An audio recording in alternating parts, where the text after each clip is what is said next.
लातूर शहरात आरक्षण उपवर्गीकरणाच्या समर्थनार्थ भव्य महामोर्चा निघाला असून शहरातील डॉक्टर अण्णाभाऊ साठे चौकातून निघालेल्या या महामोर्चात हजारोच्या संख्येने समाज बांधव सहभागी झाले होते।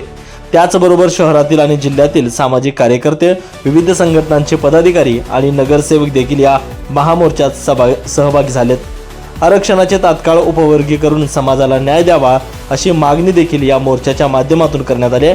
तर या महामोर्चातून सामाजिक कार्यकर्ते आणि नगरसेवकांसोबत खास बातचीत केली आमचे प्रतिनिधी नितीन बनसोडे यांनी।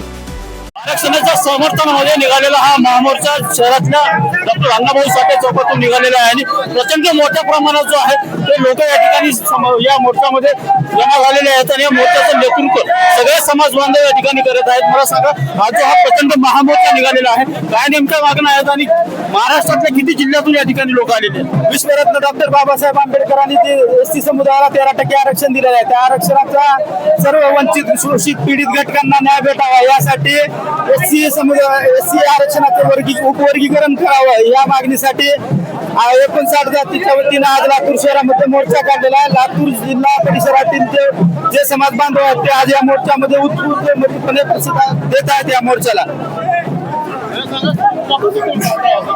आज खऱ्या अर्थानं मातंग समाजाचा विजय या मोर्चाच्या माध्यमातून झालेला आहे, कारण ज्या पद्धतीनं ज्या जिद्दीनं इंग्रजांकडून स्वातंत्र्य मातंग समाजाला मिळालं त्याच जिद्दीनं आज आपल्या लेकरा बाळासहित हा समस्त महाराष्ट्रातला मातंग समाज रस्त्यावर उतरलेला आहे आणि आपल्या हक्क न्यायाच्या मागणीसाठी हा एकजूट झालेला आहे।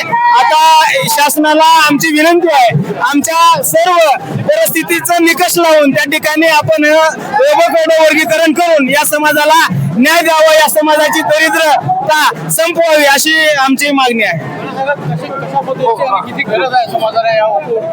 खरं तर या भारतीय राज्यघटनेचे शिल्पकार परमपूज्य डॉक्टर बाबासाहेब आंबेडकरांच्या संविधानानुसार, त्यांच्या सामाजिक तत्वाच्या मूल्यानुसार जे समान माणूस नसून समान संधी असा नारा होता डॉक्टर बाबासाहेब आंबेडकरांचा, त्या समान संधीचा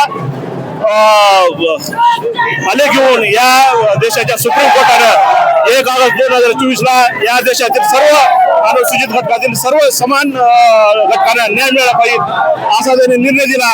त्या निर्णयानुसार या देशामध्ये 5 राज्यांमध्ये कायदा लागू झाला। त्या धर्तीवरच आम्ही सुद्धा त्या अनुषंगाने या महाराष्ट्रामध्ये सुद्धा वर्गीकरण झालं पाहिजे आणि येथील महाराष्ट्रामधील मातृ समाज तत्सम जे पाठीमागे राहिलेले जे घटक जाती आहेत त्यांना बरोबर घेतलं पाहिजे। खरं तर हे लातूरचा मोर्चा एक दिशा देणारा मोर्चा ठरेल आणि येणाऱ्या काळामध्ये लवकरच या राज्याचं शासन या महाराष्ट्रामध्ये कायदा करून इथल्या मातृ समाजाला न्याय देईल आणि अबकड वर्गीकरण लवकरात लवकर लागू होईल।